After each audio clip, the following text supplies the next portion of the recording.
चलो आज बात करेंगे कोणीय वेग तथा रेखीय वेग में संबंध। कोणीय वेग पिछले क्लास में हम लोग पढ़ चुके हैं, क्या होता है कोणीय वेग। आज हम बात करेंगे रेखीय वेग में संबंध। ठीक है, तो चलिए आज का टॉपिक नोट करते हैं। कोणीय वेग ओमेगा तथा रेखीय वेग कौन v, ठीक है, में संबंध। इन्हीं में संबंध हमको देखना है, क्या संबंध होता है इनके बीच में। ठीक है, कैसे संबंध निकालेंगे इसके लिए देखना। एक वृत्तीय पथ ले लेंगे। वृत्तीय पथ समझ रहे हो ना, वृत्ताकार, और ये हो गया उसका केंद्र और ये हो गई उसकी त्रिज्या। ठीक है, मान लेते हैं, क्या करते हैं, मान लेते हैं कि कोई वस्तु है, ठीक है, वो A से B तक वृत्तीय पथ पर डेल्टा S दूरी तय करता है। कितने समय में? डेल्टा T समय में। ये कुल दूरी कितना तय किया? डेल्टा S कितने समय में? डेल्टा T समय। ठीक है, तो केंद्र पर कोण कितना बनाया? Delta theta. कितना कोण बनाया? Delta theta. ठीक है, लिखेंगे, माना कोई वस्तु R त्रिज्या के वृत्तीय पथ पर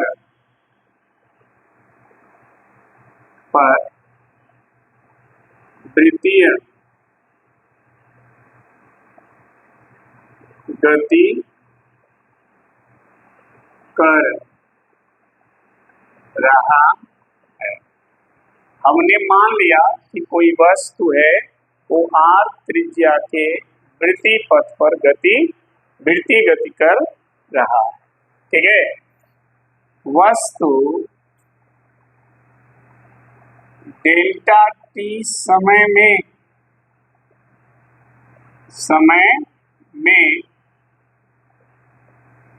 वृत्तीय पथ पर डेल्टा S दूरी तय करता है। ठीक है, ये जो वस्तु है जो वृत्तीय पथ पर वृत्तीय गति कर रहा है, वह डेल्टा T समय में कितनी दूरी तय कर रहा है? Delta S। ठीक है, तो वस्तु का कोणीय विस्थापन, कोणीय, देखिए जब कोई वस्तु वृत्तीय गति करता है ना, तो उस वस्तु में दो तरह का विस्थापन होता है। एक कोणीय विस्थापन और ये जो विस्थापन है ये रेखीय विस्थापन। क्योंकि ये वस्तु वृत्त के पथ पर चल रहा है तो पथ पे जो दूरी तय करेगा वो रेखीय विस्थापन हो गया, और उसकी त्रिज्या केंद्र पर जो कोण बनाएगी वो कोणीय विस्थापन हो गया। मतलब वृत्तीय गति करता हुआ कण या वस्तु दो प्रकार का विस्थापन करता है, एक कोणीय और एक रेखीय। समझ में आई बात? तो जब ये A से B तक डेल्टा T समय में डेल्टा S दूरी तय किया तो इसकी जो त्रिज्या है वो केंद्र पर कितना कोण बना ले? Delta theta. तो कोणीय विस्थापन डेल्टा थीटा बराबर क्या होगा? कोणीय विस्थापन बराबर क्या होता है? चाप बटा त्रिज्या। क्या होता है? तो डेल्टा थीटा बराबर होगा चाप बटा त्रिज्या। डेल्टा थीटा बराबर चाप कितना है डेल्टा एस, चाप कितना है डेल्टा एस, और त्रिज्या कितनी है आर। ठीक है, दोनों तरफ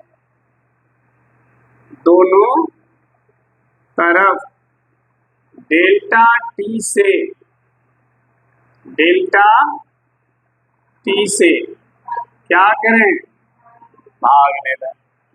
तो इधर जब डेल्टा टी से भाग देंगे तो delta theta by delta T हो जाएगा, और इधर देखिए 1/r और डेल्टा एस में टी से भाग देंगे तो ये हो जाएगा। समझ में आई बात? अच्छा, यदि डेल्टा टी टेंड्स टू 0 मतलब समय जो है बहुत कम लगा हो, ऐसे कंडीशन में दोनों तरफ लिमिट ले लेंगे। क्यों? क्योंकि समय की सीमा बताई जा रही है कि समय बहुत क्या है कम है, इसलिए limit delta t tend to delta theta by delta बराबर 1/r limit delta t tend to 0 delta s by delta t. ठीक, अब इतने का मान जानते हैं क्या हो जाएगा? इतने का जो मान होगा इतने का वो डिफरेंशिएशन के फॉर्म में हो जाएगा डी थीटा बाई, जो delta theta by delta T था वो किस में बदल गया D theta by d T में, बराबर 1/, ये भी बदल जाएगा किसमें D S by d T. सही है? अच्छा, चूंकि कोणीय वेग ओमेगा बराबर क्या होता है यही होता है, और कोणीय वेग रेखीय वेग भी बराबर क्या होता है ये होता है ही नहीं होता। तो D theta by d T की जगह क्या रखेंगे और D S by d T की जगह क्या रखेंगे आर का इधर पूरा था, तो भी बराबर क्या आ गया आर इंटू ओमेगा। तो भी रेखीय वेग है और ओमेगा कोणीय वेग है, दोनों के बीच क्या है संबंध हो गया। ठीक है, ये कौन सा वेग है कोणीय वेग है ये, और ये कौन सा वेग है रेखीय वेग। समझ में आई बात?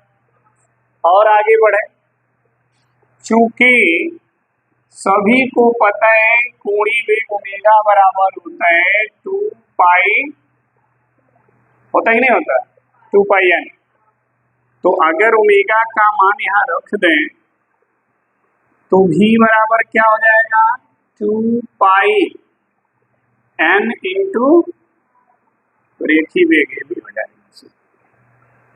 समझ आई बात? मात्रक क्या हो, मात्रक है तो संबंध है। ठीक है, इसमें मात्रक नहीं लिखना है। क्लियर है? अगर प्रश्न आता है कि रेखीय वेग और कोणीय वेग में संबंध लिखिए 1 नंबर में, तब तो ये लिख देना v बराबर है इंटू ओमेगा। लेकिन अगर ये 2 नंबर या 3 नंबर में आता है कि कोणीय वेग और रेखीय वेग में संबंध स्पष्ट कीजिए, तो कैसे स्पष्ट करेंगे? तो मानेंगे कोई वस्तु है वो r त्रिज्या के वृत्तीय पथ पर वृत्ति गति कर रहा है। ठीक है, डेल्टा टी समय में वह वृत्तीय पथ पर कितना दूरी तय कर रहा है डेल्टा एस दूरी तय करता है। तो उस वस्तु का कोणीय विस्थापन चाप बटा, फिर ऐसे करके चले जाइए। ठीक है, आसानी से आपको मिल जाएगा, नोट कर लीजिए।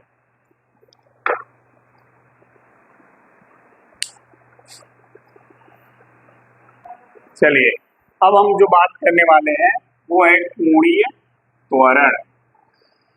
ठीक है, कोणीय त्वरण, कोणीय त्वरण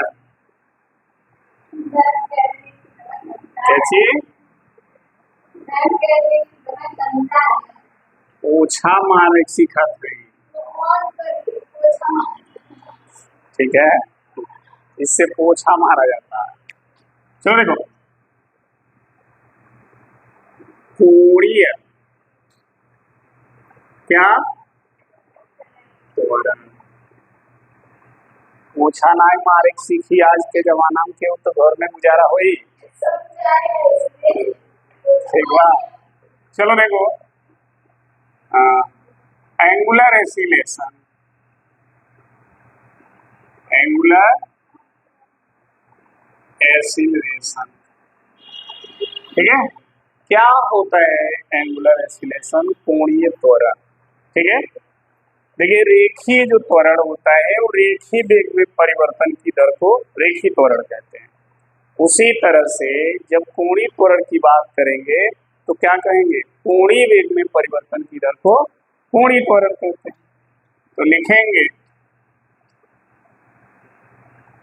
वृत्तीय, वृत्तीय गति करते हुए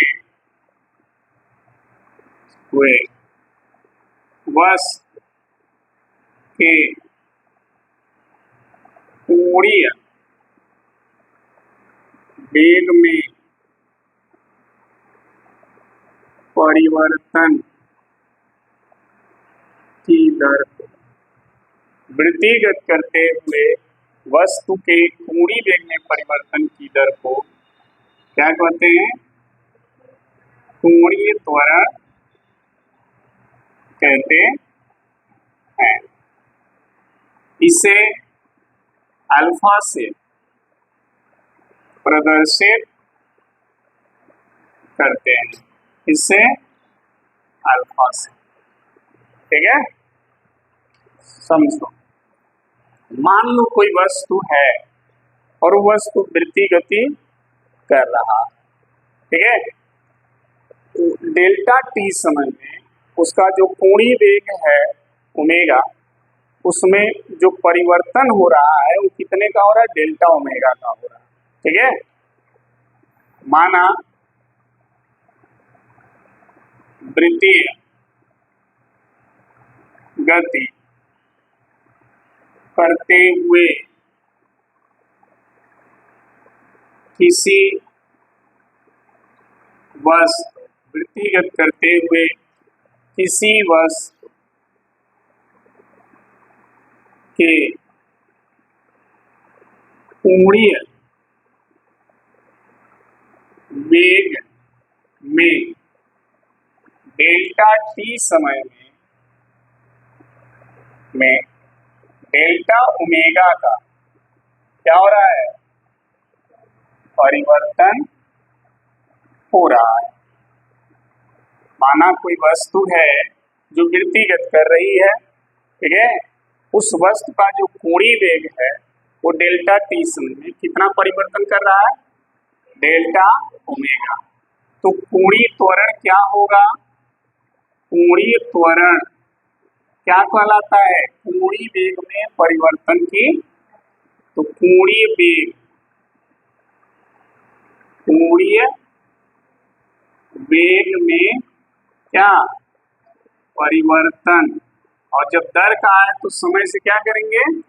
भाग दे देंगे, तो बटा समय, ठीक। अच्छा, कोणीय त्वरण को किससे प्रदर्शित करते हैं? और कोणीय वेग में परिवर्तन कितना हुआ है? डेल्टा ओमेगा, और परिवर्तन होने में समय कितना लगा? सही है, ठीक। यदि अगर हम ये मान लें कि जो समय है वो बहुत क्या है? कम है, जीरो के नियर अबाउट है, तो अल्फा बराबर हो जाएगा limit delta t tend to delta omega by, और इतने का मान क्या होता है? D omega by d t. तो कोणीय त्वरण का एक सूत्र ये हो गया, ठीक। अच्छा, आगे बढ़े, है और दिखा था ना? चलिए, तो अल्फा बराबर, ध्यान रखना, इसी चीज को यहाँ देखो, अल्फा बराबर इतने का मान क्या हो जाएगा, डी ओमेगा बाई, तो कोणीय त्वरण का ये सूत्र हो गया। अगर हम और आगे इसको बढ़ाएं तो आप सभी को पता है कि जो ओमेगा होता है ना, वो होता है डी थीटा बाई, यही होता है। तो देखो आगे देखो, अल्फा बराबर ओमेगा की जगह ये मान रख दीजिए, तो डी बाई डी टी ये तो है डी बाई डी टी, और ओमेगा की जगह ही रखेंगे तो D theta by d T हो जाएगा, ऐसे हो जाएगा। और इसको हम क्या लिख सकते हैं, D square theta by d T, ऐसे लिख सकते हैं। तो कोणीय त्वरण का एक सूत्र ये भी हो गया, ठीक है। D square theta by d T square लिखिए या D omega by d T लिखिए। समझ में आई बात। कई बार प्रश्न आता है कि कोणीय त्वरण कौन सी राशि है, ठीक है। तो ध्यान रखना, कोणीय जो त्वरण है एक सदिश राशि है। क्या है, सदिश राशि है, पहला चीज। दूसरा, इसका मात्रक क्या होता है, एसआई मात्रक क्या होता है, रेडियन पर सेकेंड स्क्वायर, ये इसका मात्रक होता है, ठीक है। अगला, इसकी जब सदिश राशि है तो इसकी दिशा भी होगी, और दिशा किधर होगी, तो इसकी मतलब किसकी, कोणीय त्वरण की, इसकी दिशा जो होती है कोणीय वेग में परिवर्तन की दिशा में होती है। जिस दिशा में यहां तक है, कोणीय वेग में परिवर्तन की दिशा, इसकी जो दिशा होगी वो कोणीय वेग में परिवर्तन की दिशा होगी। जिस दिशा में कोणीय वेग बदलेगा उसी दिशा में कोणीय वेग पर की कोणीय त्वरण की भी दिशा होगी, ठीक है। तो ये ध्यान रखिएगा, अगर प्रश्न पूछता है कि कोणीय त्वरण क्या है या कोणीय त्वरण से आप क्या समझते हैं, कोणीय त्वरण किसे कहते हैं, तो हम यही कहेंगे, वृत्तिगत करते हुए वस्तु के कोणीय वेग में जब परिवर्तन की दर होता है उसी को क्या कहते हैं, कोणीय त्वरण कहते हैं। इसे अल्फा से प्रदर्शित करते हैं। मान लेते हैं कि कोई वस्तु है जो वृत्ति गति कर रही है, ठीक है, उसका जो कोणीय वेग है वो डेल्टा टी समय के अंदर कितना परिवर्तन हो रहा है, डेल्टा ओमेगा। तो कोणीय त्वरण अल्फा बराबर हो जाएगा कोणीय वेग में परिवर्तन बटा समय। कोणीय वेग परिवर्तन डेल्टा टी है, लगा समय डेल्टा, कोणीय वेग डेल्टा ओमेगा है, कोणीय लगा समय डेल्टा टी है। डेल्टा टी को हमने बहुत सूक्ष्म समय मान लिया, ठीक। तो जब यहाँ लिमिट लगाएंगे तो इस पूरे का मान हो जाएगा कितना, D omega by d T. ये हो गया कोणीय त्वरण का सूत्र। इसी को और आगे अगर प्रोसीड करना है तो ओमेगा का मान होता है इतना, इस ओमेगा की जगह ये मान जब रखेंगे तो अल्फा का एक और फॉर्मूला यानी कोणीय त्वरण का एक और फॉर्मूला आपको मिल जाएगा, ठीक है। आपको प्रश्न है कि कोणीय त्वरण कौन सी राशि है, सदिश राशि। कोणीय त्वरण का मात्रक रेडियन पर सेकेंड स्क्वायर। कोणीय त्वरण की दिशा क्या होगी, तो जिस दिशा में कोणीय वेग में परिवर्तन होगा वही कोणीय त्वरण की भी दिशा होगी। सही है, नोट करिए। चलो देखो, अब जो हम बात करने वाले हैं वो है कोणीय त्वरण तथा रेखीय त्वरण में संबंध, ठीक है। कोणीय त्वरण तथा रेखीय त्वरण में संबंध क्या होता है, अब उस पर चर्चा करेंगे। कोणीय त्वरण, कोणीय त्वरण तथा रेखीय त्वरण में क्या संबंध, ठीक है। संबंध देखो, हम जानते हैं, हम जानते हैं कि क्या जानते हैं कि जो रेखीय वेग और कोणीय वेग में ये संबंध है। अब इसे लिखिए ना v बराबर r इंटू ओमेगा, तो ये संबंध किसके किसके बीच में है? कोणीय वेग तथा रेखीय वेग, v बराबर r इंटू ओमेगा। ठीक है, ये संबंध है। क्या करेंगे, दोनों तरफ, ठीक है, t के सापेक्ष, t के सापेक्ष क्या कर दें? अवकलन करने पर। तो जब दोनों तरफ t के सापेक्ष अवकलन करेंगे, क्या लिख रहे हैं? dv by dt। ठीक है, इसी को बोलते हैं अवकलन t के सापेक्ष। तो यहाँ t लिखेंगे, अगर x के सापेक्ष तो यहाँ x लिखेंगे, अगर y के सापेक्ष तो यहाँ y लिखेंगे। और ये d d ये तो रहेगा, ये अवकलन का चिन्ह है dd। ठीक है, तो t के सापेक्ष अवकलन करेंगे तो d बाई dt लिखेंगे, x के सापेक्ष अवकलन करेंगे तो d बाई dx लिखेंगे। इधर हो गया r d omega by dt। और आप सभी को पता है कि क्या पता है कि जो a होता है रेखीय त्वरण, तो किसके बराबर होता है? dv बाई dt के।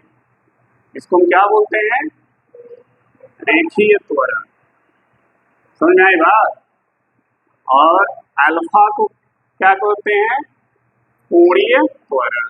क्या बोलते हैं? कोणीय, अभी पढ़े है ना। तो ये हो गया अल्फा और ये हो गया ए, हो गया ए बराबर आर इंटू अल्फा। क्या हो गया? ए बराबर आर इंटू अल्फा। ठीक है, तो रेखीय त्वरण और कोणीय त्वरण में क्या हो गया? ये संबंध। क्या हो गया? यही संबंध है, नोट कर लीजिए।